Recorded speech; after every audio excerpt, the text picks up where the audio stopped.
What's good, y'all? Had a busy day yesterday. Son's birthday. Had a party here. Whole bunch of fucking people. So I was alive yesterday. Was barely even on YouTube. This shit here sucks. But we gonna watch a documentary on some goddamn spray packs. Shit y'all been smoking all across the East Coast. New York's been flooded with it. I'm about to roll up while we start this shit. Y'all niggas can't. No, don't worry. I ain't showing my face. So you ain't gonna catch me on no bullshit hoe ass niggas. Is finally here. Welcome to the Spray Pack documentary. Hope you guys enjoy. I really don't get jiggy with the spray, What's up, Curly? but it's new. Talk about the Turks. I smoke it. It smelled good. It smelled like bubble gum. Whoever started it, I commend you because it made a whole lot of revenue. People were made aware. What's up, Stu? All these other brands started coming out of nowhere. Brand owners that have talked about it, it's a polarizing subject. I mean, people love it and people hate it. I'm totally against spray pack. I was showing y'all last year about the spray machine, spray pack machine, and how these shits getting infused. It's so geographical. Seldom, how you doing, Seldom? New York started. Yeah, I've been seeing it. But like, this is the thing. They take some light dips and just spray it. Nah, Turk, I want everything sprayed, bro. You hear that? You get Them niggas said they want everything sprayed. All that stuff is good flavor, but it's also poisonous, right?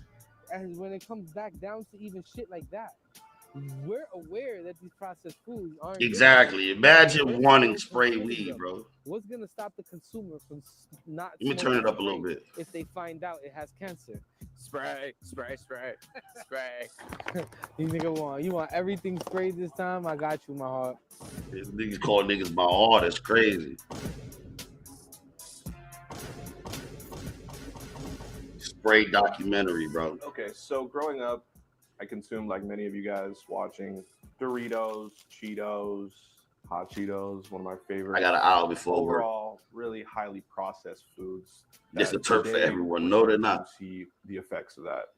Obesity, the highest rate ever, chronic diseases, and really it's the food that is killing us. And in this documentary, and in my last 2 years pretty much researching this specific documentary and this specific topic, I see a ton of different parallels between the rise of overprocessed food and the impending future of cannabis with the spray pack epidemic, because we're moving to this era now. Exactly. Just give you the regular weed. Artificially enhancing different flavors for cannabis. And we're going to be going over what are terpenes and the different types that you will encounter in different products and different flower products, different cannabis products, how the spray pack trend caught on, and some of the prominent spray brands that made this mainstream. And then also the historical parallels between big tobacco, the processed food industry, and this trend in the emerging cannabis industry. I was about to see. Now, you saw he's showing you these? Hold on. Folks, this right here. You saw he's showing you these chips, right? You know why he's showing you these chips? Because most of the companies from like cigarette companies, they bought fucking food companies out. Like they literally bought food companies out so they can continue to drive you to go buy their products. All right? Just know that. This is the future of our weed. But this is a story about the processing, right? The junk foodification. And they finding Fetty and weed all over. Natural plant. I want to talk about, obviously, the spray terpenes, the added terpenes, the naturally occurring terpenes. I want to talk about flavor. I think this is honestly the most important piece of documentary that I've ever done when it comes to this industry. And I think that we all really need to take this very, very seriously. I grew up eating these, right? Hot Cheetos. Love them. They were normalized for me. They were normalized as a kid, and that's why I still eat them from time to time now. Now think about this, right? For spray packs to be normalized for kids, they're going to grow up with this. Now, once we see big corporations come into the fray, this is going to go wild. I've traveled all over the country for this specific story. It's finally here, and hopefully it's not too late and we can make a change here. But in my You gonna mind, see they gonna talk about I think everything. that in a lot of ways, When the sprays we've first came out, they had that unfortunately bubblegum, seen this is gonna happen no matter Kush what. pack, whatever. Now, whether or not we're educated as people, whether or not we are able to educate our kids, that is the question. Spray packs, for folks that aren't aware, these are artificial terpenes that are extracted from other types of plants, other types of fruits, and then there's different levels to them, right? There's really three. There's ones that are created in a lab.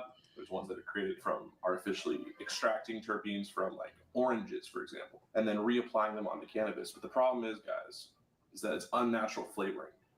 When like, you know, the cigarette companies bought up the food See? companies and started, you know, making all of these highly processed foods, right? That we all are surrounded by now. We all like since we were kids, right? Babies. And this, I think, is the start of that for weed, right? Like, what fucking weed naturally grows and smells like a marshmallow? Like, what's that, Kev? That's a really good point. So to put artificial anything on a plant, like you taking the powers of the plant away. You say, give me some pine, some earthy gas, I'm some good. other synthetic nonsense in it. Like, that's whack. Okay, so at this point in the video, if you know, I want to go over so it's very clear for folks, you know, what exactly is a terpene. So if you are an expert in this field, feel free to skip ahead, but we're going to break down what terpenes are and their role in cannabis and how they are sourced. Okay. Exactly. So what are terpenes, right? So they're natural aromatic compounds that are found in cannabis and other plants that influence flavor and effects. Now, terpenes can be found in all different types of plants. There's about 30,000 different terpenes out there throughout nature. There's about 200 to 300 that have been discovered in the cannabis plant. You know, and so terpenes have been used forever in different things like exactly why you grow now, your own in fucking terms of the medicine. different types of terpenes in this context, right? Well, let's go over it. So there's terpenes that are naturally occurring, like I said, in every plant, but there's also, you know, naturally occurring terpenes in cannabis when you grow it. And so naturally grown terpenes in cannabis is a good thing. Those are good. Now, what's starting to happen now What's up, is Park? there's botanical and synthetic as well. Now, botanical terpenes have been extracted from, for example, an orange peel or from a piece of bark, right? Or another plant. And they've been extracted. And then those terpenes are then sprayed or infused onto cannabis flower. And we'll get into that whole, you know, we'll break everything down there here in a sec, so make sure to stick around. But really where it starts, right, and we'll get into more of this as well, is people taking distillate that's been extracted from a bunch of cannabis and then wanting to add some flavor into it for their vape. And so then they'll take botanical terpenes extracted from an orange, and that's really kind of the start of the use of extra outside botanical terpenes in the cannabis space. That's true. Really. Now, I went over to my friends over at Terpene Warehouse to talk to the CEO, Caesar, about this overall phenomenon and his friend, for, you know, what they do. And they create formulations for really big companies. So check this stuff out. The isolate, right? The terpenes, they come from other places that they're extracted from, like oil field or orange field. Exactly, Kev. Bark or something like that, right? Natural terpenes that are sorted for plants. Then they come here, and then you guys do the formulating, right? And then, okay, so you guys will mix all this. So basically, the same exact compounds that naturally occur in cannabis are naturally abundant in all plants around the world. So obviously, there's no THC in mint or oranges and whatnot, but all the aromatic chemicals that make up an orange or mint or tea leaves or bay leaves or any herb you can think of, any fruit flavor you can think of, those same chemicals are naturally occurring in cannabis, but sometimes at such small percents that you don't really notice it. But like one of the best examples I always say is like strawberry cough flower does not smell like strawberries, but if my strawberry cough blend did not smell and taste like Make strawberries, sure y'all hit that like button. So we're catering to a market that's not the connoisseur that wants it to taste like flour right now. We have the people that want they want a sweet taste and they want the feel, and that's what we provide. Y'all heard what he said? He said people want strawberry cough, but if he would have get you the real strawberry cough terp and it didn't smell like strawberries, you wouldn't buy from him. Exactly what he just said. Let's back that up for a second. Hold on. Catering to a market that's not the connoisseur that wants it to taste like flour right now. We have the people that want they want a sweet taste and they want the feel, and that's what we provide. What does the plus mean? Like So the pluses are all of our original fruity flavors that were not very high in terpenes. Now we started developing our Intenza line, and these fruity flavors are all 80% plus terpenes. So our banana cream, our blueberry, our guava. What we were able to do is really create strong concentrated flavors, meaning people can actually use less of it, while also maintaining the integrity of cannabis. There's terps in it. Absolutely. So these are all. they gonna get to a part where I want to talk about when they talk about temperatures and where it turns to be carcinogenic. No, these are also botanical, but for these we were going after the actual weed taste with some artistic liberty, right? Like I said, strawberry cough, for example. If it didn't smell like strawberries, nobody would buy it. So if it didn't smell like strawberry, they wouldn't buy it. So what is a spray pack, right? So typically, like I said, What is frankly saying it is distillate, right? That for vapes, that a lot of botanical terpenes are utilized in, right? That's the initial. But now what we started to see is because competition has gone up, there's been a rise in people either spraying botanical terpenes or cannabis-derived terpenes that have been extracted from other cannabis plants, but they've taken that and they've now sprayed it onto cannabis flower to give it a more intense flavor, more intense feeling. Hi Mazzy, how you doing, baby? Oh yeah, Kev. The products I go check it out. To the spray area really started with the flavored carts. Now, this is the big problem with why we've seen the proliferation of spray packs with the younger generations, and there's also older. Talk to people in this documentary you'll see here in a little bit. We talk to people that are 50, 60 years old that actually enjoy spray packs themselves, but really though it's targeting the youth. But what happened with I think the younger generation is, people started to see flavored nicotine vapes, and then that led into flavored vapes, right? So botanically added terps to distillate. And I think that also leads into as well the flavored joints. Now we see the rise of things like the Jeter joint, a Jeter mini joint. Those are the most disgusting joints you could ever buy in the street. Some really bad stuff about that, and we'll get into that here a little later on, so stick around. Let me get your thoughts on this real quick. Could you take a smell of this? This is some Jeter. My watch this. No, my partner over here handed this to me. Hey, like that. No offense to nobody's brand and whatever, but like, yo, that you know what? You know how smells bring you back? Yeah. That just brought me to a kiosk in the mall with all the fragrances. Why would I smoke that? Crazy. Why would you want to smoke that shit? That didn't even make no sense. No, it don't taste like no weed. It don't smell like no weed. I don't even know. Yeah, anyway, it's too blurry. Only thing that's getting you high is that boof ass distillate that's in the shit. Again, no offense to nobody's brands and egos and whatever, but like, or your concentrate that's cut with a wax liquidizer. Why? With some terpenes. There you go. Look, there you go. Follow these simple instructions. These to what the infuse boys your product doing. with Terps USA. Spray terpenes and bring new life to your product. Evenly spread your product across a flat surface, a plate big enough to fit your product, or a clean table. Damn, Cav, why that look like your wrist, boy? Is that your bud on the Spray table? I'm just Terps joking USA with you. terpene spray onto your product. The goal is to evenly coat the top of your product without Yes, spraying I too already much in know. one area. After the first spray, turn product over and repeat the procedure. Having the same size plates or trays to mesh together and flip the product over can simplify this Crazy process. work, bro. When finished spraying, place your product in an airtight container. Store your product in the airtight container for about 24 hours while the terpenes are infused into your product. We recommend keeping finished product in airtight containers whenever possible. When's the first time you heard about spray packs? There was the fake bubblegum shit. Yeah. There you go. I want to say like talk about that bubblegum. 17, 18, around that. Yeah. What, like,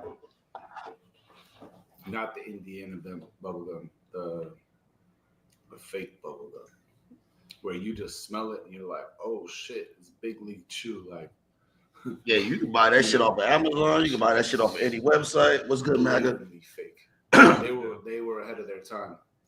So let me give you a little history. Now of watch this spray dude. packs. And anybody who knows another barbershop argument, in 2017, we went at it with a brand called Bubblegum Cookies.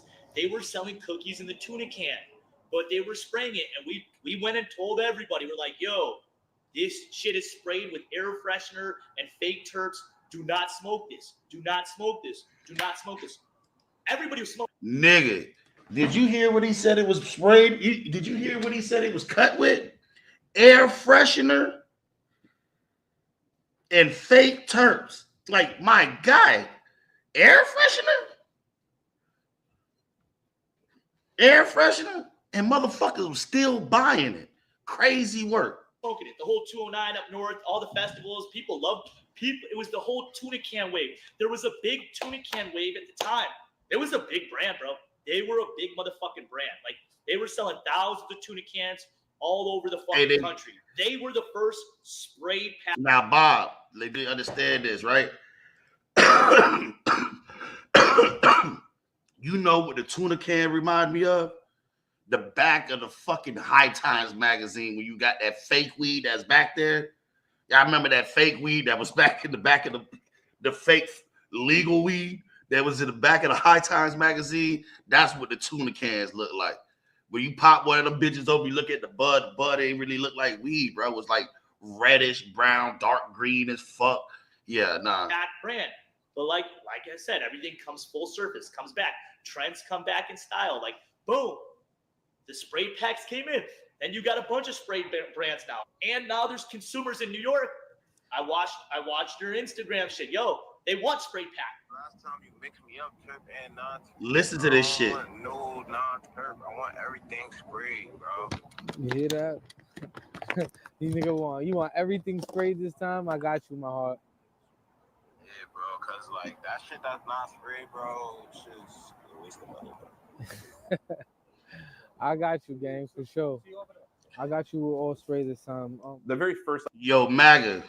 Now, let me tell you about this back of the fake High Times weed, right? So my boy bought a whole bunch of it, thought he was going to go ahead and get off and sell it to the high schoolers when we was in high school. So he bought some. Bro, when the shit came, bro, when I tell you the shit smelled like potpourri with dog urine. Like, it smelled like it was the most you didn't even want to smoke it, bro. You didn't even want to. I kid you not, on everything I love, bro. There was no way in hell you was getting rid of that. This dude just had these little turkey bags full of this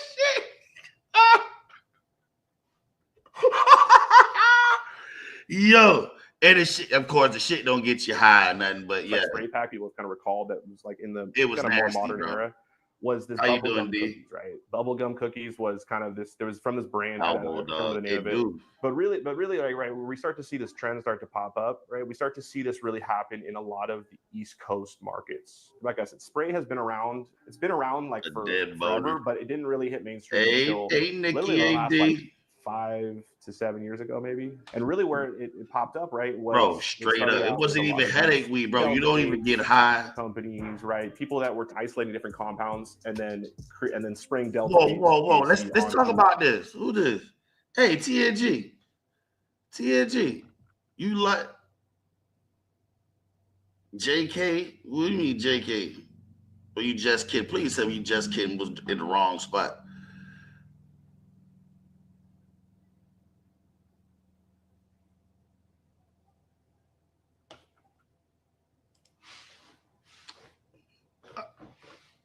Wait. Spray packs? Bro, I ain't never had a sprinkles pack. I ain't never have like a terps pack.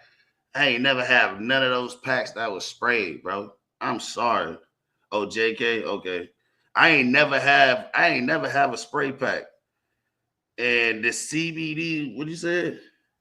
Sometimes it's CBD, not sprayed cheetah. So the not sprayed cheetah piss was good. See, not sprayed, but you say you smoking CBD. I mean, CBD it make you feel sleepy. It'll give you. Oh, what's good with you, homie? How you doing? What's up, Aunt? Let me get you a wrench, Aunt. Hold on, homie. Let me get you a wrench. Y'all niggas don't time them out. See, you get a wrench over here. I'm guilty. I had a sprinkle pack. I ain't never have them, bro. I'm so happy I ain't have them. What's up, George? CBD flower. And then it kind of develops over time where people realize you can add different, terpenes to create really any type of flavor you want, and you only have to grow one type of strain. Like I said, it was popular in areas where legalization in cannabis has been newer because those areas were prone to having lower education on cannabis. And we're talking about places like New York, right? That's really where it popped off initially because there's a large population center there.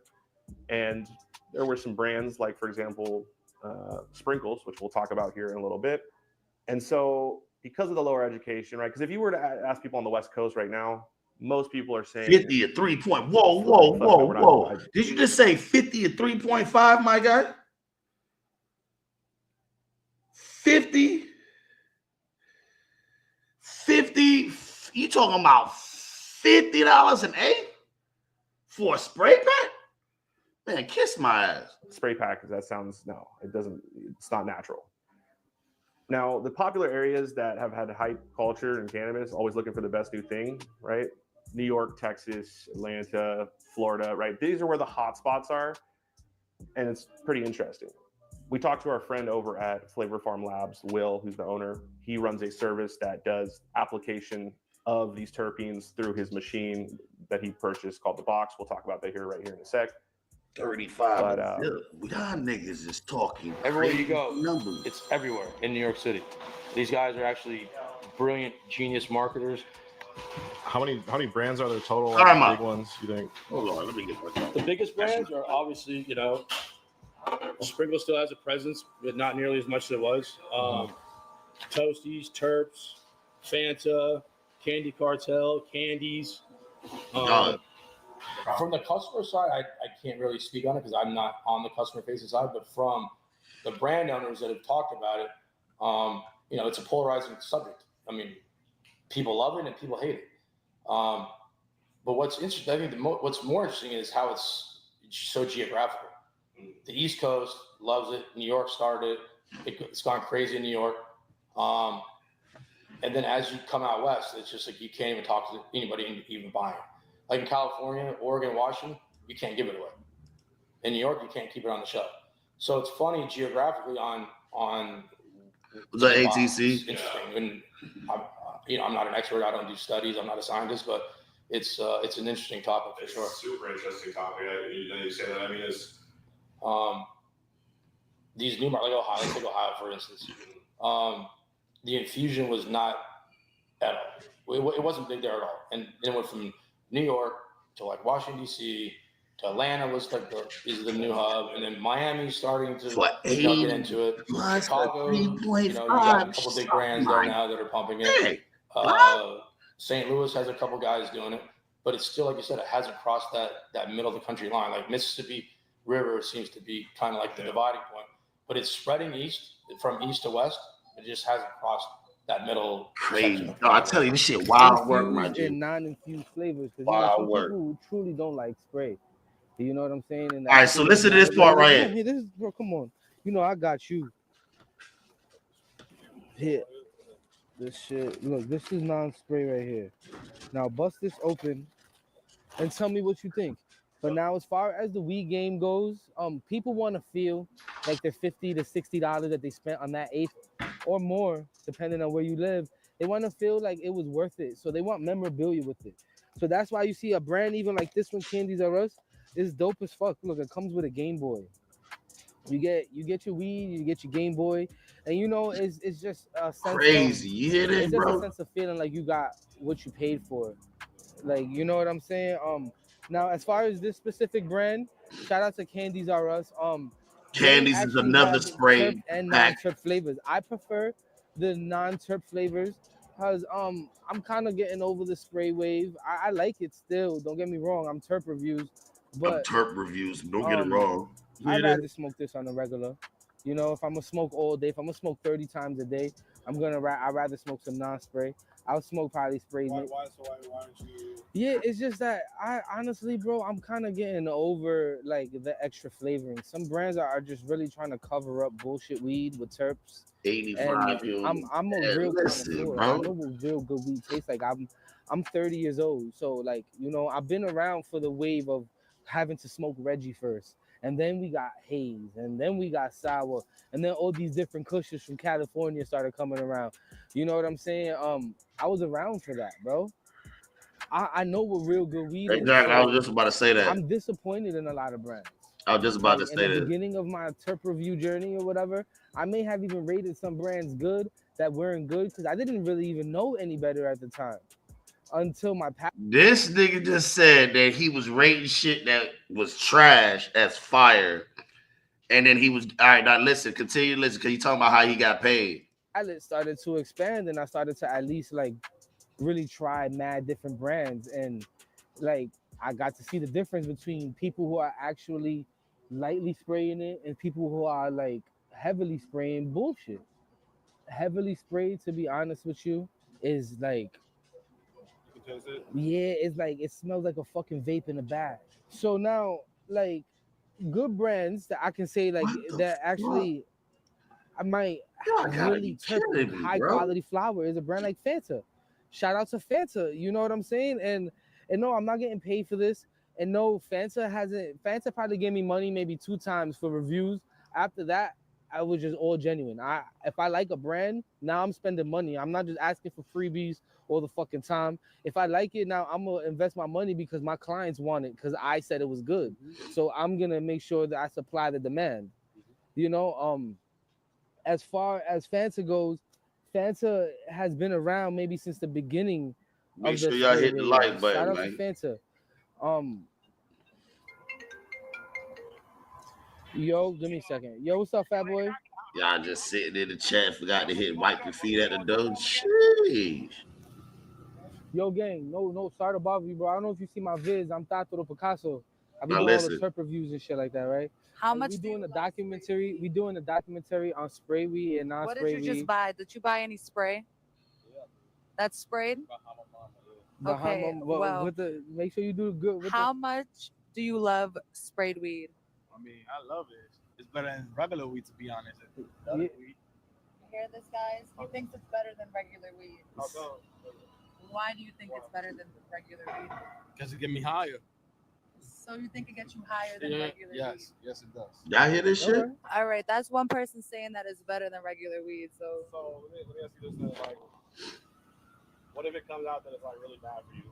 If it's bad for me, like I ain't gonna lie. fuck it, we ball.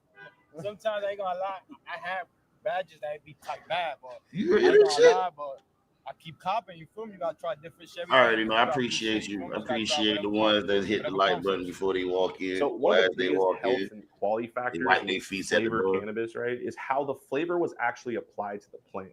And let's break down the process now. So there's different methods for infusing cannabis with terpenes, right? Botanical terpenes or terpenes that were not grown inside the plant. So there's the spray method. And so what this is really buds are sprayed with terpene solutions, you know, sometimes unevenly and excessively. And excessively is a big component to the health aspect here, because if you just look up online, type, are terpenes bad for you? Terpenes aren't bad for humans, but they can be really bad if they are in too high of concentrations, or they're heated up to a level where it actually deteriorates the terpene, and then that compound gets transformed into a really toxic terpene, something like benzene, for example. Benzene is cancerous for sure, it's been proven. And that's what happens when, you know, these highly volatile compounds like a terpene, which are highly volatile, they're heated up a little bit. The ruderalis is the autoflower that we running. Aromatic chemicals? No, but we do know that just like certain cannabinoids can convert to something else by being overheated for an extended period of time. Overheated, right? Hey, so listen, this is the part I wanted to hear. All right, so he just said some things can be, yes, please, Kev. Now, this is where I'm getting at, right? So they said if it's heated to a certain degree, how hot is a cherry on a joint? Like, how hot is that? Let's look that up. I don't know how hot that might be.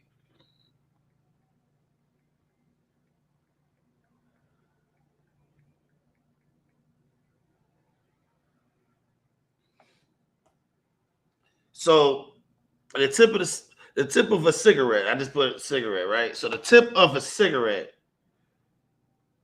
can be 1,300 to 1,500 degrees. During a puff, like while you're pulling it, it can surge up to 2,000 degrees. Bro, I want you to hear this. So now, no matter what they say, no matter how much they spray, they say after a certain temperature and being smoked, we're smoking this at that temperature, roughly between 1,300 and 2,000 degrees, right? Yeah, exactly. You hear what I'm trying to say? So now they say that now when you're smoking it, and now remember now this is how hot the weed is burning, or whatever oil is on there is burning off. Isn't that becomes carcinogenic? Isn't that become poison? Isn't that going to start to go ahead and start killing your motherfucking ass? I want you to hear what he says in the beginning of this. For sure. Yeah, 100%. But there's the spray method, right? So the spray method is people lay out buds on, a tarp or wherever. They add terpenes is because first of all, there's no regulation. Years later, we go back and test it, and now benzene has formed. All right, so I just passed it. Hold on, bro. I gotta find out how I can get this shit perfect. There was a flavor that had benzoic acid and benzene. Turn into like benzene, right? That's potentially dangerous.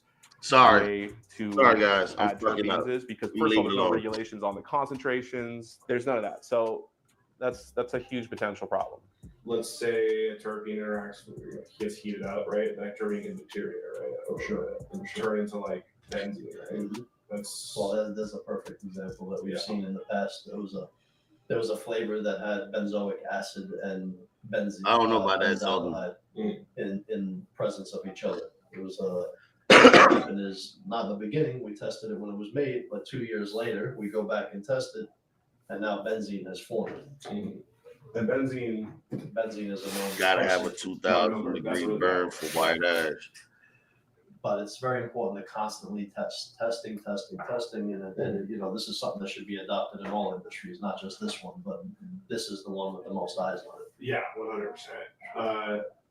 Actually, real quick, can we break down to what are the different types of there's botanical terpenes, right? And that's botanical terpenes is a term that's used for any terpene blend or flavor blend that is high in terpenes that comes from plants that are not cannabis. Yeah, and they're from orange peels or grasses. I didn't even realize I was that black, my guy. You look at humulene, that's one of the most abundant terpenes in cannabis, and that's naturally just very abundant in hops. That was funny. Hops is I give you that was very close that was funny. Cannabis and hemp. Is there an equivalent to a red dye 40? What's famous very bad for you, and I know it's a smell. He's trying to look smart with the glasses wrapped around his head. I mean, the most abundant way cannabis is consumed is through inhalation, right? I think that's fair to say. I mean, obviously, edibles in the beverage market on cannabis beverages are starting to come up, but it's mostly inhaled. So there's a difference with how your body processes something through inhalation versus ingestion. So it's not one for one, right? Do I know if there's a particular chemical? I mean, there's so many chemicals that are not safe to smoke. Certain essential oils, certain chemicals need to be less pure in order for them to remain stable and not turn into something else. But that's a lot of terpenes, right? That's a lot of terpenes. Because that's the concentration. Humulene is the perfect example. Yeah. Back to that.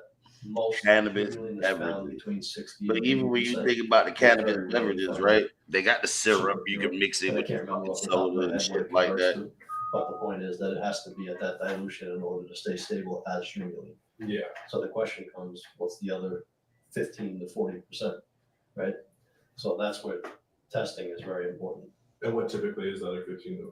I mean, depending on where it came from. But this ain't the same place, so. It could be myrcene, pinene, and other aromatic compounds. But if it's synthetically derived, which is not very common on humulene, it's pretty cost effective to get it naturally. But we've never seen any bad chemicals when we've tested the humulene by itself. Yeah. but I'm sure that it could happen. He gets to the point where he talks. My thought. I mean, Well, that joint if got you me wanted high to as ask fuck. what's more consistent and controlled, it would be infusion. Yeah. Right, because you're evenly distributing the terpenes across the flower. The problem is What's up, Dad? spray.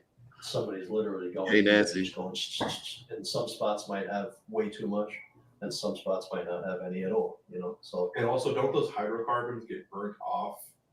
That are yeah, I remaining mean those machines in the- are heating the hell out of the terpenes. So Yeah. sure, conversion could happen, I think, but I Well, I meant more so they're burning them off through the fats and lipids that are from those machines, right? I think what's bad is when people spray them on, they don't get those burned off, like they don't get, and then those hydrocarbons stay around, the ones that are still there. Now listen carefully to this part it right really here. depends on the blend. Yeah. Okay, like anything that's mostly terpenes or mostly compounds that naturally occur in cannabis, we don't need to burn anything off. What the problem is there are people out there that'll cut corners, and this is nothing against the people that have the Listen. machine. The people that have the machine have the right intention. You know what I mean? Even distribution of flavor and using the right products. But people that are doing it themselves that might go buy this machine, they might use tobacco flavoring where it's mostly PG and other compounds that shouldn't be there. And I'm those gonna turn it back down. If it's too loud, y'all let me know. right? But if you're really just using terpenes and compounds that are naturally occurring, the machine doesn't have, that's not the purpose of the machine. You know what I mean? The idea is that heavier fats, thinking like MCT or any other cutting agent, wouldn't vaporize. Both are bad. Just get CRC is stuck bad. in the actual atomizer and could be cleaned out. So you're really only vaporizing the more volatile compounds. And terpenes are volatile aromatic compounds by definition. Yeah, yeah. Okay. And we don't necessarily have a full understanding of, like, I mean, do you know like the history of terp? Like, do we have long-term studies on like the side effects? Side effects, and it's kind of hard to track that. I think that more of us in the terpene space are starting to look at toxicology now more than ever. I think that if we go back to 2015, 12, once terpenes were discovered, it was just kind of immediately accepted that this is what we're going to use. Don't look any further. It naturally happens in cannabis, and that's it. Smoking anything is not 100% safe. Yeah. You know what I mean? Our bodies are not meant to be inhaling smoke. Does that mean we're getting no medicinal benefit? No. It's just that you're taking a risk anytime you light a flame to something and inhale it. Right? When were terpenes great? Do you know when terpenes were discovered, guys? Terpenes for cannabis, we're talking probably fairly recent, in the last 20, 30 years. But terpenes in general have been used for thousands of years in the perfume industry. I mean, that's what perfumers use, is terpenes and other aromatic compounds. So, but as far as long-term study into toxicology of vaporized aromatic chemicals, no. But we do know that just like certain cannabinoids can convert to something else by being overheated for an extended period of time, same thing could happen with terpenes for sure. Yeah, 100%. Right. So, and real quick, so like the pure, like for example, like the Jeters, right, that they're dipped in the terpenes, those must not be good for you, right? Like, but to just smoke those out, I don't know. Again, everything in moderation and in the right amount should be okay. You know what I mean? Some pre-roll brands out there are like oversaturating their products with flavor. Listen to him. I can't say that we co-sign on that. It's more important for us to know what they're actually putting into it. We always try to guide our clients as best as possible of how much they should be using and not to overdo it. But yeah, I mean, the thing is that the real cannabis connoisseur is not the one that's going to pick up Jeters. It's going to be the people that do this casually and are going to walk into a dispensary and they want something that tastes fruity. That's just how it is. Should there be some more oversight? Yeah, maybe. Definitely. I think so. Yeah, I think that a lot. It's not so much like the brands. We have the labs. We're testing for problematic compounds, you know. But again, like I said earlier, like if the lab's not testing for it, you don't know if it's there or not. It doesn't mean it's not there. Something bad could be there. Yeah. Right. It's buying products on the street. We had a customer in here one time, not a customer. He never became a customer, but simply because he wanted to buy Listen to flavoring this. for a particular price that was just impossible. And when we asked him where he was getting his flavors from, he was going to Bulk Apothecary and getting candle flavors and putting that into his vape pens. Oh my God. That's the type of thing that we don't want to see. Yeah. Yeah. That's where the vitamin E acetate shit can happen. Forget about vitamin E acetate. We're talking phthalates and really harmful things Yeah. that, I mean, these flavors are designed to stick around in a room for a long period of time after you put the candle out. Yeah. When you're sitting They right there, using or imagine candle. taking that same exact flavor and Bro, dudes just said we had a customer, but he wasn't a customer. The dude wanted to buy it from them for a certain price. Yeah, he stitched on himself. He said, dude wanted to buy it for a certain price. And in a certain price, he told him he couldn't get it for him. So he was like, the other dude told him, well, I get my stuff for this price. And he's like, where are you getting it from? And this man was using candle flavoring. Like,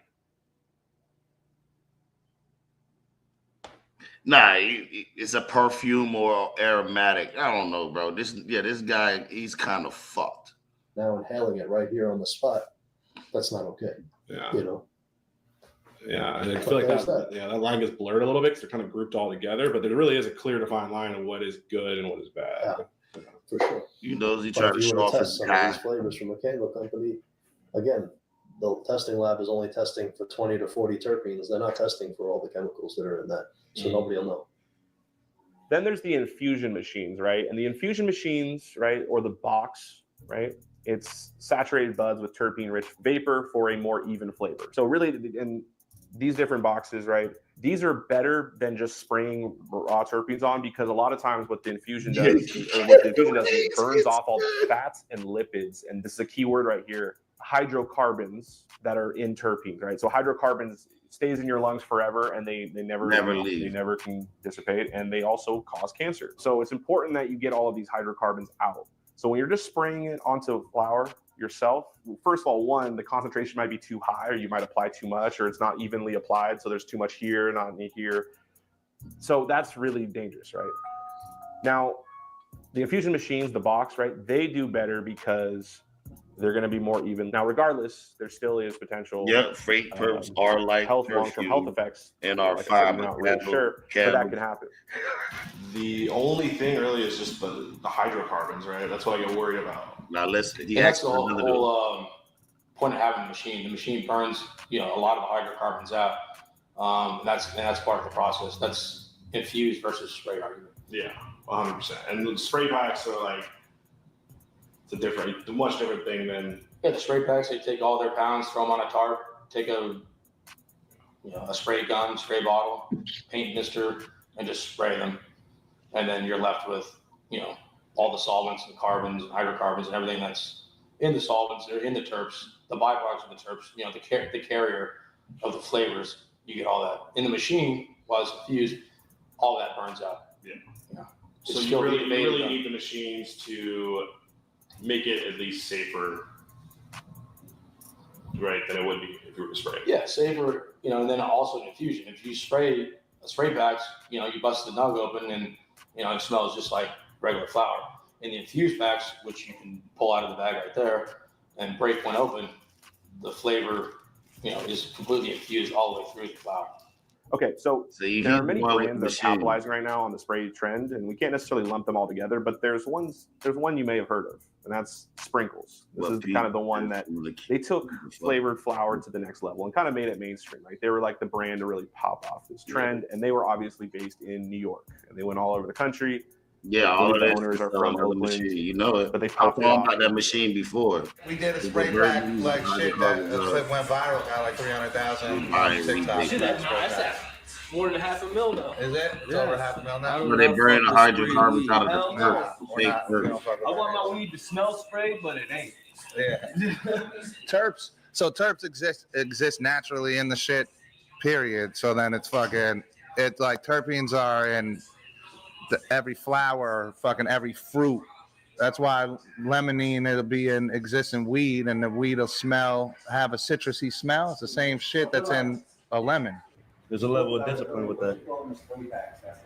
Fuck spray. Fuck spray. Yeah, that's That how shit we is feel too. garbage. We definitely all talk I'm about anti-spray. that. We're Right. anti-spray. Fuck that It's nice sprinkle to, shit. It's nice Yep. to hear Sprinkles. somebody who's reputable out here saying that with us. You know what I mean? I'm anti-spray. Because anti-spray, fuck that shit. Yeah, everybody You know, want fucking voice of the fruit tribe, turps. man. Right now we at Gasly. We in Dykeman, Uptown Manhattan, all right? You see why they call them Gasly. They have every single drop. You see, you got... Look at this shit. Look at this shit. Shout out to Turp. Look at this shit. Got Toasties. You know, this is the hoodie loops right here. This was the A Boogie drop. They got another A Boogie drop coming in a few days. This is what New You know York I'm saying? is The King doing Loop to weed. Under the same branch, Toasties. But really, what Sprinkles did is they pretty much had this thing that they would do is they would say, hey, we got a new flavor coming out every single week or every single day. I think there was at one point they were doing it every single day. Now, I talked to people in New York, and a lot of people weren't even aware that they were adding terpenes to it.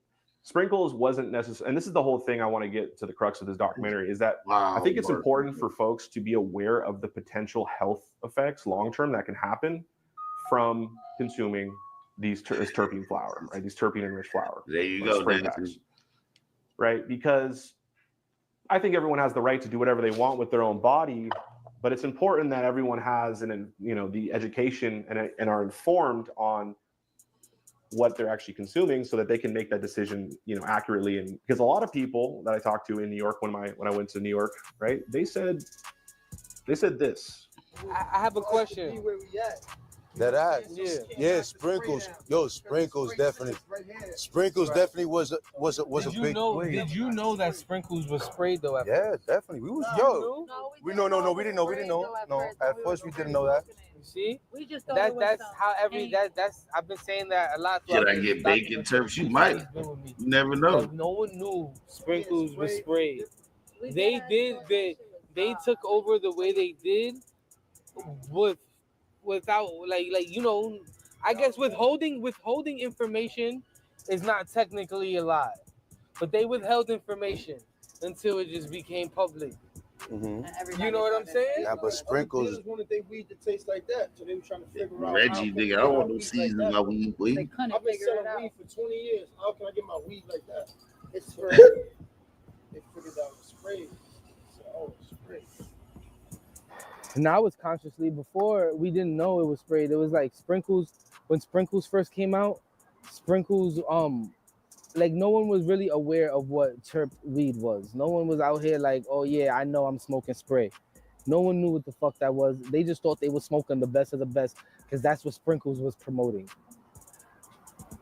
The word gets out eventually. You know what I'm saying? The secret is not going to be kept too long when there's like a chain of command, because somebody out of that chain probably gets out of position and now you're angry. You start spilling the beans about everything because you angry that you're not part of the circle no more. So that's just how shit go, bro. The Sprinkles was the first ones to start to spray shit. And I might not be pro Sprinkles, but I gotta give them the credit where it's due. Shout out to Sprinkles, unfortunately, but y'all started this shit. But yeah, Sprinkles made a ton of money. They blew up really quick by doing this new flavor every single day. But why did the weed look always the same? And that's because really what they were doing, right, is they were buying a bunch of these AAA LCGs, right, good quality weed, and then they were adding in their own flavors. And you're getting flavors like, cinnamon toast crunch. You're getting like blueberry pancakes, like things that actually when you hit the weed, it tastes like blueberry pancakes. And because New York, wasn't maybe the East Coast markets aren't as educated on spray packs, right? Well, the consumer, they bought it. I already had a relationship with Fatboy SSC because of that. Like he had seen me in Times Square before. Oh, that's crazy. Another layout. He had already seen me in Times Square before because of that. So we used to talk sometimes. I reached out to Fatboy and he didn't charge me $1, bro. He was like, yeah, bro, I'll do this promo video with you. He said, I seen your vids. I love what you're doing. And he gave me that push. Like he didn't have to do that. There's a million niggas he know before me. I mean, I really don't get jiggy with the spray. You feel me? But I mean, it's new. It's very, creative that they're doing now. So whoever started it, I commend you because it made a whole lot of revenue, which was great. But at the end of the day, I like, smoking regular because that's how I was brought up. Sour Diesel, Granddaddy Perp, Kush, you know what I'm saying? Shit like that. So at the end of the day, I mean, the spray shit is cool, but I don't prefer it for myself or my body. Because I smoke, don't get me wrong, I have smoked it before, but I prefer non-spray. But shout out to the spray community, whoever out there, shout out to y'all. Peace. Y'all made a lot of money. Give me some. What do you think about, like, it's probably not the healthiest thing, but I mean, it's not the healthiest thing because I read some knowledge on it. It's not the healthiest thing, but I don't see it killing people. We didn't see no deaths or the tolls of death that it killed people. So yeah, like, a lot of things, stress kills people. So we can't put spray. Happy birthday, it didn't kill nobody. So it's strong. It's very strong and it's very, thick to the, brain and shit like that, to the system. But no, I don't. It's not healthy because weed comes from the earth. It comes from the earth. They putting all this shit in it, spraying it, and no, we need it from the earth. We need to go back to the mecca of, the sour diesel when it was grown, like for real, no spray, no nothing, like no preservatives, just straight weed, and it gets you to the moon, Hey, look, bro, this guy, hold on now. Yeah, appreciate you, bro. If you don't know who this is, he used to be like a Vine comedian. He got big off of doing little fucking shorts and shit, right? But when he jumped into the weed section of the whole game, this motherfucker was on the sprinkles pack. He was pushing all the spray packs like crazy. Then to hear him say right now, this bullshit, listen to him. Listen to him one more time. Very, creative that they're doing now. So whoever started it, I commend you because it made a whole lot of revenue, which was great. But at the end of the day, I like, smoking regular because that's how I was brought up. Sour Diesel, Granddaddy Perp, Kush, you know what I'm saying? Shit like that. So at the end of the day, I mean, the spray shit is cool, but I don't prefer it for myself or my body. Because I smoke, don't get me wrong, I have smoked it before, but I prefer non-spray. But shout out to the spray community, whoever out there, shout out to y'all. Peace. Y'all made a lot of money. Give me some. Nah, he was pushing the shit. Don't let the nigga fool you. Yeah, they ain't it's not the healthiest thing because I read some knowledge on it. It's not the healthiest thing, but I don't see it killing people. We didn't see no deaths or the tolls of death that it killed people. So yeah, like, a lot of things, stress kills people. So we can't put spray. It didn't kill nobody. So it's strong. It's very strong. It's very, thick to the, brain and shit like that, to the system. But no, it's not healthy because weed comes from the earth. It comes from the earth. They putting all this shit in it, spraying it, and no, we need it from the earth.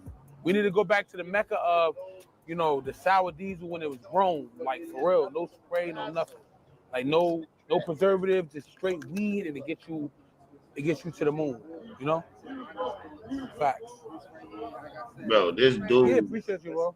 Thank you, bro. Because I hopped in the cannabis game June 5th, 2020, and I never thought I could, plateau like I did. I started my own brand called Lung Smacker. Now I have a brand called Punkies. So it was just a milestone. He's trying to push his weed brand. Trapping was illegal when you couldn't sell weed. You had to, do different things. But now, in a sense, it's it's legal basically. You gotta have the right licensing, right things going on, and it's legal. So it's dope. I love. They made these young niggas made the trap excited. They made it excited with the packaging, with to be creative, putting keychains, putting dog food and everything. They did.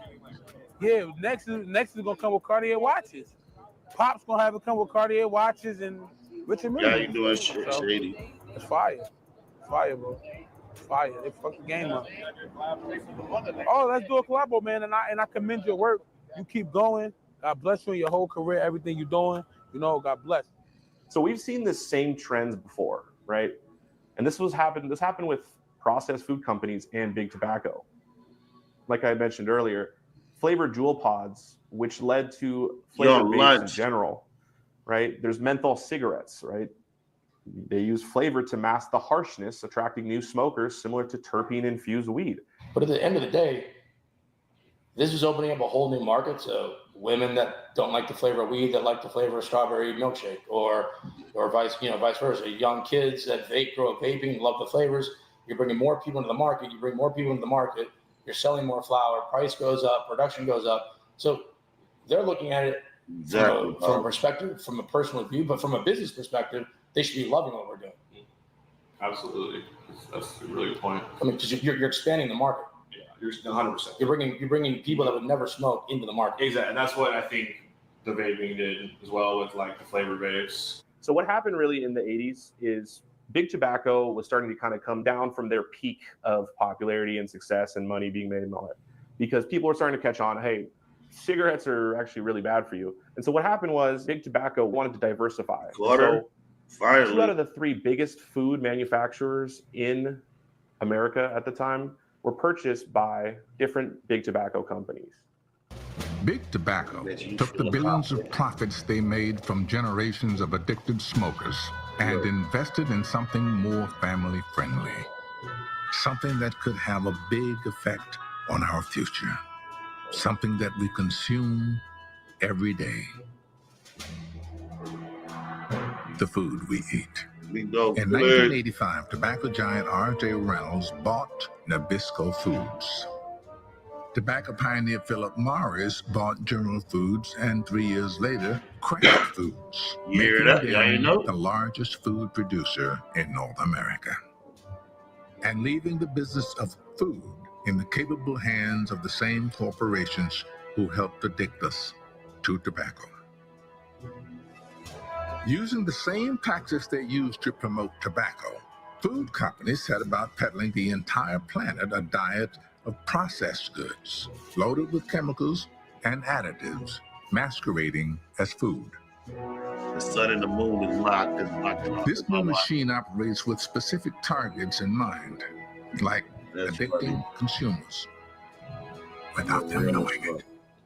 To understand this parallels, we got to go back a little bit in American history and talk about, so during the 1980s and 1990s, tobacco giants such as Philip Morris and R.J. Reynolds acquired major food companies, including Kraft, Nabisco, and General Foods. So they were trying to do this because they wanted to diversify their portfolio, because people were starting to catch on, hey, cigarettes are not healthy for you. And so these acquisitions enabled the tobacco companies to dominate the food market. And they had this stockpile of different scientists, right, that wanted to make cigarettes extremely addictive, right? Because if you ever, I'm sure many of you have heard that a cigarette from Marlboro has 1,000+ ingredients in it, right? All different types of nasty chemicals. And then, regular tobacco leaves that just grow naturally are actually, there's no additives to it. But a Marlboro cigarette, right, it's got tons and tons and tons of these chemicals added to it to make it extremely addictive, hyper palatable, right? They took all of these scientists that helped create, these really addictive cigarettes, and they turned them onto the food supply. And so these scientists now were saying, hey, how can we make food as addictive as possible? How can we make it extremely addictive and obviously extremely bad for you? And that was one of the products of it. So they introduced products that were engineered to maximize sensory pleasure, right? So they would combine things like sugar, fat, salt in these precise ratios, and they created hyper palatable foods that would trigger intense cravings and overconsumption. And so the study that was published in Addiction found that during the years of tobacco companies controlling these food brands, their products were significantly more likely to meet the criteria for hyperpalatability than comparable items from non-tobacco owned companies. And this legacy continues to influence America's dietary habits today, contributing to a massive rise in obesity and all these other health complications. I don't fucking know the name of terpene-infused cannabis operates as a similar principle and potential future for cannabis if we are not careful as consumers, as a community. As hyper-palatable foods overshadow traditional nutrient-dense meals, terpene-infused cannabis risks overshadowing the natural complexity of the therapeutic value of unaltered natural cannabis strains. And that's really the heart of this overall issue. We've seen this happen before. Are we going to let this happen with the cannabis industry is the question. And honestly, good chance that that's probably going to happen. You know, humans, we're in this era where we chase flavor. Chase flavor. I mean, when I was a kid, there was, you know, one flavor of everything. You know, M&M's had 2 flavors, plain and peanut. Starburst had 1. Now you go into a store now and there's 10 flavors of every candy. You know, you go to the soda section, the soft drink section. I mean, just nothing but flavors as far as you can see down the aisles. That didn't exist 25 years ago. But isn't that, you know, but in a lot of ways too, like, what do you call it? Like, all that stuff it's flavor, but it's also poisonous, right? Yeah, I mean, but we all have our rights to choose. We have rights to choose. You know, I mean, I would argue that sugar is probably the most dangerous thing that you consume, more than any drug, probably. I've read studies on it. So, I mean, if you're comparing what we're doing to what these large food companies are doing, I mean, we get death threats, we get all kinds of hate mail. You know, I wonder if these, you know, large companies that are poisoning our food supply are getting the same. I don't know. No, they're not. If I had to guess, because it's been societally normalized. Large versus yeah. So the biggest problems with flavored cannabis or terpene-infused cannabis for consumers is that we truly don't know the long-term effects, right?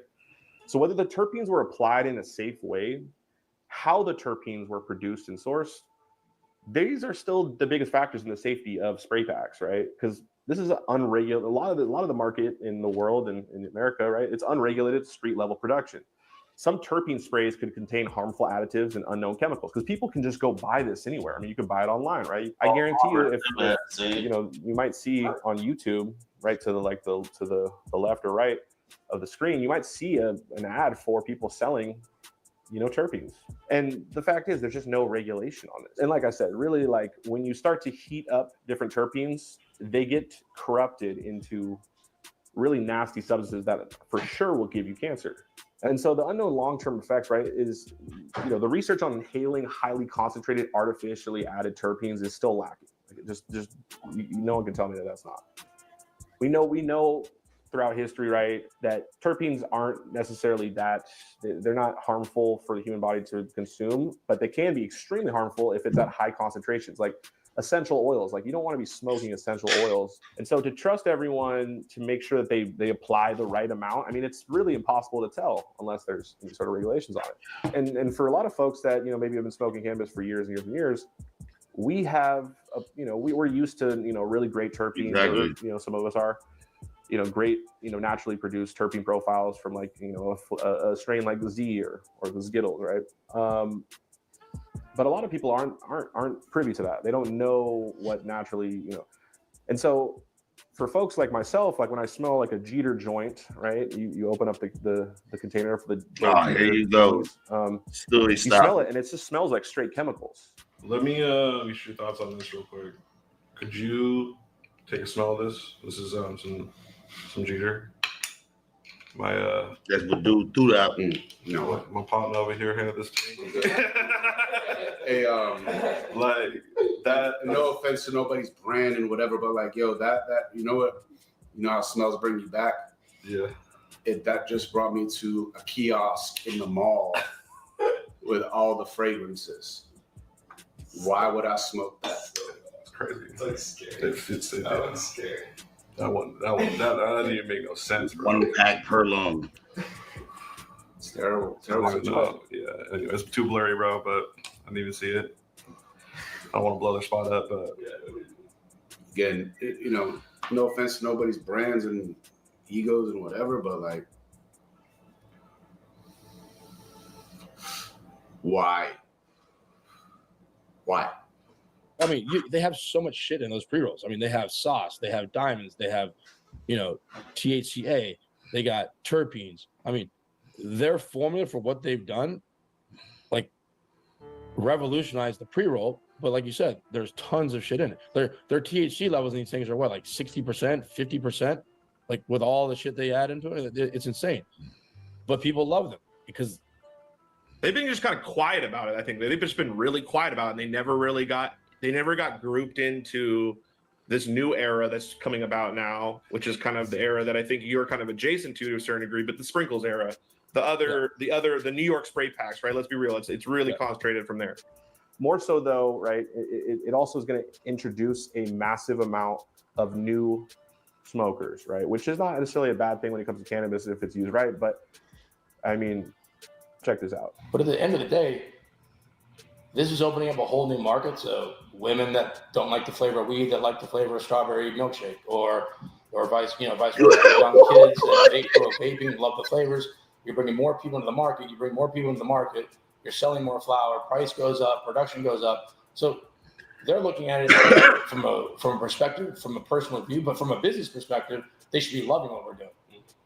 Absolutely, that's a really good point. I mean, because you're expanding the market. Yeah, you're 100%. You're bringing people that would never smoke into the market. Exactly, and that's what I think the vaping did as well with like the flavor vapes. And like I said, so inhaling concentrated terpenes or combusting them can create harmful byproducts that have not been researched fully. But we do know, like I said, once you heat up a terpene, first of all, terpenes in general are very volatile compounds. And if you heat them up, they then will transform or produce different things like benzene or toluene.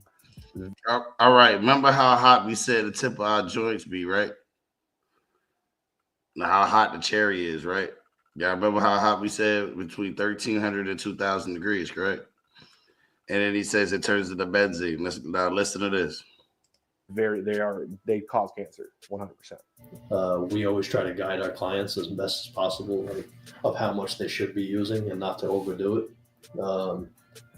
But yeah, I mean, the thing is that the real cannabis connoisseur is not the one that's going to pick up Jeters. It's going to be the people that do this casually and are going to walk into a dispensary and they want something that tastes fruity. That's just how it is. 100%. Yeah. Last question. Flavor seems like flavor is the key to the consumer. It's the key to create a market. I mean, and so you're starting now to see some of these people, your people, older people as well. It's not just a younger person thing. There's plenty. Like I was in New York, I interviewed people in New York. They're 60, 70. Then I'll pick the terp weed over the regular weed. Is flavor going to dominate every single time? Unless, It might be a trend. I mean, I think it could be a trend, but just like the food industry, we all went into these crazy high sugar cereals and all this candy and whatnot, and then in the last 15, 20 years, we've become in the middle of a drag, Kirby. Then there was that weird period where all of a sudden the greasiest cheeseburger was making a comeback. I think it's all relative, I think it's going to come and go. There's going to be people that start to become more conscious of what they're putting into their bodies. Should there be some more oversight? Yeah, maybe. Definitely. I think so. Yeah, I think that a lot. Exactly. It's not so much like the brands. We have the labs for testing for problematic compounds. But again, like I said earlier, if the lab's not testing for it, you don't know if it's there or not. It doesn't mean it's not there. Something bad could be there. So the biggest problem with flavored cannabis it poses to the industry is the threat of corporate takeover. Right. So flavored cannabis makes it easier for big corporations to take over because spray packs are a good way to control consistency on a massive scale. For example, if weed gets old or loses flavor, they can add whatever flavor they want. Or they can even clean moldy weed, which destroys the flavor, and then add flavor back in through infusion or spraying. And the corporations would only need to grow one strain, which is a huge problem. You're monocropping. The incentives right here are we're just going to grow LCG forever. We're going to grow, millions of acres of LCG indoor or whatever it may be. And then we can add whatever flavor we want to it. Now, the big problem here too is really what's happened, right? Is the streets have created this market, but it's going to be taken from them eventually, and it's going to be overtaken, and it's going to be taken by big corporations. Big Tobacco is already invested into cannabis heavily. And it's the path to corporate control. So small brands create the demand, right? The streets create the demand, but big corporations will buy them out or just, hijack it really. And cannabis becomes another mass-produced flavored product, just like all the rest of our industries in food, where everything is unhealthy, everything is bad for you, but they taste really good, right? Or it smells really, So we really have a problem in all these, especially in food, all these other things. But food really is the biggest one. Our food is so unhealthy, and it's because Big Tobacco implementing its own flavor engineering into each industry. And so the influence of Big Tobacco and the snack food giant, these industries have the expertise and capital to dominate the flavored cannabis space. And for example, there's already big alcohol, big tobacco, they're already investing into these terpene companies, right? That are going to be, worth a lot of money, and they already are pretty much worth a lot of money. Big corporations are also going to have the lobbying power and the market. They're going to be able to, consolidate the market. These large companies are going to shape the regulations in their favor. They're going to deregulate, regulate, do whatever they need to do to push out the little guy, push out the small entrepreneur. And I started this whole channel. I started everything I'm doing right now to help educate the small up and coming entrepreneur, the person that's, from the streets, from the black market. And I want to educate, I've always wanted to educate folks like that so that they can succeed, because everything right now is going against us, right? We're people like us, right? We are really not, we are not in their plans in the future, even though we're the ones that built this market over, and, we're the people that made those sacrifices. And thank you to all the people that sacrificed, their life, their freedom, their everything, generations moving back, to make cannabis legal. But like I said, this is an avenue where big corporations are going to use this as their entryway into, taking over the cannabis industry. I truly do believe that. Now let's get back into the threat of monocropping and the genetic diversity loss. So if flavored cannabis becomes the norm, well, there won't be as much of a need to breed and develop new flavors naturally, which is a huge problem. So why does genetic diversity matter? Well, different strains offers resilience against disease and pests. Single strain farming, right? That's what's going to happen when we have artificially flavored weed. It's going to reduce the demand for breeding new strains, and it's going to lead to just a bunch more monocrop. Monocropping in general is really, really bad. It's not sustainable. It's also going to be a loss of cannabis heritage and biodiversity. I mean, there's a lot of history tied into every single one of the strains in these stories. Monocropping is hard to they cover in the Retro Tech series. And so this is, like I said, there's a potential for the flavored cannabis era, the spray pack era, to completely wash away the history and the heritage, right, like I said, of the cannabis culture and its actual biodiversity. And so there definitely needs to be some transparency in labeling, right? Consumers should know if terpenes are natural, botanical, or synthetic. Now, like I said, this can get complicated, but it's important we do this. Weed is already good, all that. It's already fire. Good weed is weed. It's all good. But sprayed weed is not in the dispensaries. It's just the wave right now, so. Really? It's just the wave right now. Definitely spray weed in the dispensary. 100% spray weed in the dispensary. Oh, bring me there. Oh wait. Exactly, Bob. I mean, I don't know brands. Bring me The there. brands that claim not to be sprayed. Thousands of years of weed washed away by big companies. It's Cali weed in those dispensaries. A lot of them brands. Okay. I love sprayed, by the way. She says she loves spray, by the way. Yeah. Yo, shout out to you, Matt. Shout out to He always- Matthew. He Matthew always always pulls up to get the spray. And she knows. Spray, that's it. Don't show him anything else. He won't take it. Spray generation. She loves it because she smokes any flavor she want, like her vape. Yo, this is the first time I've seen that. I ain't seen a Funko Pop. Nah, yeah, somebody gifted me that. Shut up. At a weed event. That's a I pop. actually, this is dope. No, but they got. No. I thought it was the one that came with the actual weed in it. It does. It's in the. Shit. He did the glitch. Look at all the shit they got on the no, this shit is not for us. Who in a right mind, Everything good, as a man? grown ass man, is having all that man, shit? as you guys can see, Gas Leak is definitely should be a first Look stop at shop. this shit. But we started with the Shit's spray. candy. We got the spray. You can definitely knock the spray. Got you. Yeah, that's what we came. I got you. No, definitely I'm not gonna take it. No, we came from. You can't knock the spray. What do you mean? Sprinkles, we took over. This started all this shit. You hear that, right? He says Don't let that shit It's confuse truth though. you. It's the truth though. You're not lying though. Spray Definitely started this whole wave. To be honest with you, What Sprinkles wave? and Spray definitely started this new mecca of wave that is out here right now. Mecca of wave. so. Like even like bro was saying, right? We can't forget about Spray. Because This is girl. like, Spray is what got me where I'm at. It's what got a lot of people where they at. Like I'm not against Spray, but as we go on this journey of Spray, we're gonna see the effects of it and how long it sticks around. As She's not we just interview gassing the them up. people, That's his girl. we saw. We got people who love the shit. We got people who don't. But the real connoisseurs I'm gonna let you know what's good and what's Crazy, bro. Oh, you brought everything from outside. Look at this shit.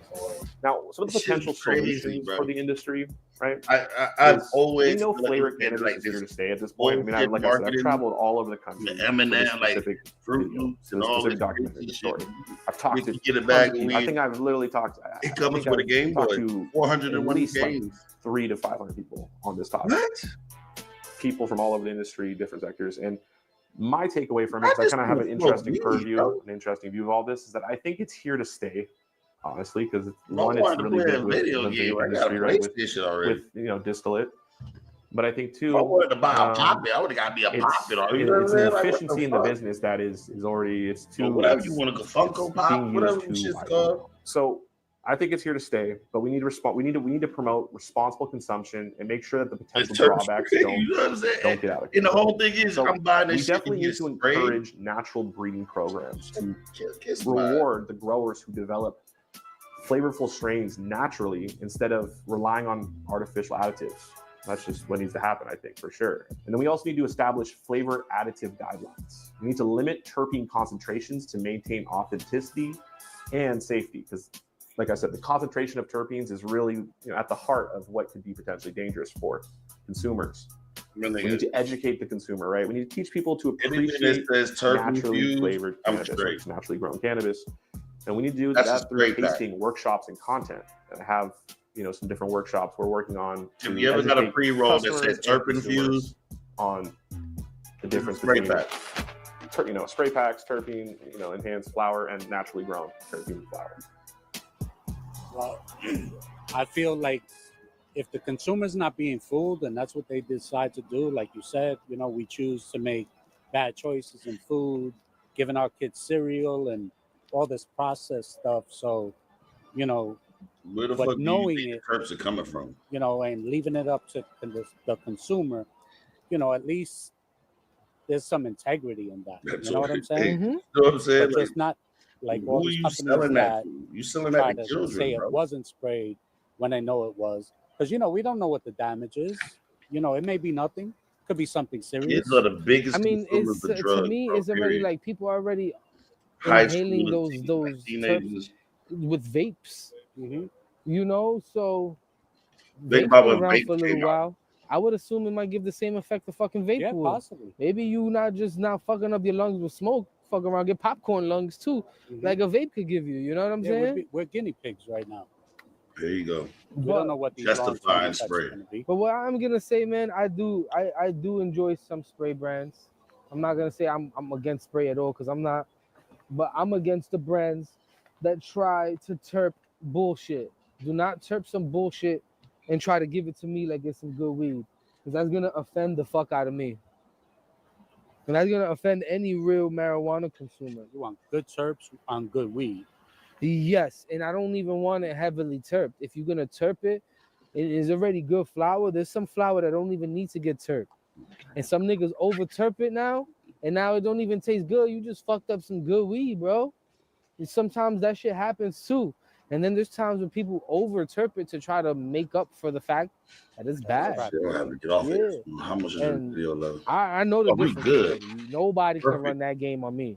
about That's to why there's certain brands Don't. that is just like they yo, you owe me content. And I'm like, look, bro, here's You owe a me deposit back. content. Told you. That weed you gave me was dirt. I don't think you want me to embarrass your brand. You don't want that content out. Yeah, you don't want me to drop that content. So, what's your guys' thoughts after watching this piece? What do you think? Will cannabis become a hyper commercialized? I think that's probably going to happen for sure. But is it going to be hyper commercialized, and is the norm going to be artificially flavored product, just like junk food and tobacco? Yeah, Or it is. are we going to see a healthy, competitive industry Only that in New supports York. small Though. businesses? That's what I'm trying to get. and that That's what I'm puts trying to the get at. health of That's the just only consumer in like at the forefront, in the region. not on the back burner. The future depends on You know that regulation, you only show consumer niggas in awareness, the and the fight in to New York preserve cannabis culture and crop diversity. on the East And Coast. the actual data and studies on the effects of flavored cannabis are still You lacking. take that fucking shit down. Make your own Photo. conclusions based You on the take that information shit over you to can find. Cali. Seriously, go out, research this. But I think, like I said, this is a massive crossroad that we're You at took that shit just in in New this York industry. area. And if we don't take the right route, we could see some really I thought he was gonna go deeper in depth too. Anyways, guys, I hope you guys like this video. It took almost 2 years to produce. 2 years so to much make time, this video. so much effort. About 2 years ago, I was Thank you guys doing all for that the shit. patience too. I really appreciate it. We're also, like I said, we're going to be coming out with some different courses, some different workshops that companies and consumers are going to be able to attend. But see, now that's over with, right? Let me get Buddy off the fucking script. So yeah, that shit over with. Buddy done with. Yeah, it took him 2 years to make that 1 hour and 10 minute video. The reason, I don't know why, but I know when I started seeing the infusion machine, the box they call it, they were talking about how it'll take all your booth and it'll take all your booth, it'll take all the mold off your shit, and then artificially infuse some fucking the weed. They literally was showing people they had these bottles of terps, and yeah, that dude what's his name, the little bald headed guy with the glasses, his company was the main one. That's why they would never completely down spray packs. If they did, they won't get paid. Like the dude who was selling the spray packs, he could never say, he said, I don't like smoking spray packs at one part of the interview. And then at the end, he was like, yeah, I smoke my occasional spray packs. Blah, blah, blah, blah, blah. But if earlier he said he'd rather non-spray. But that type of shit. All right, Lord, you have a good one. But that type of shit shows that they need that money from the spray packs. They don't like the spray packs. They don't want the spray packs.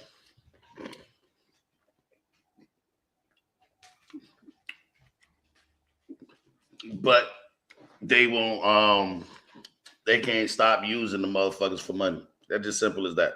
Let me get up off here. I got some shit to do. I got to get going. Y'all have a great one. And I'll see y'all guys tomorrow. Maybe later on. You never know. I'll catch you on the next one. Peace.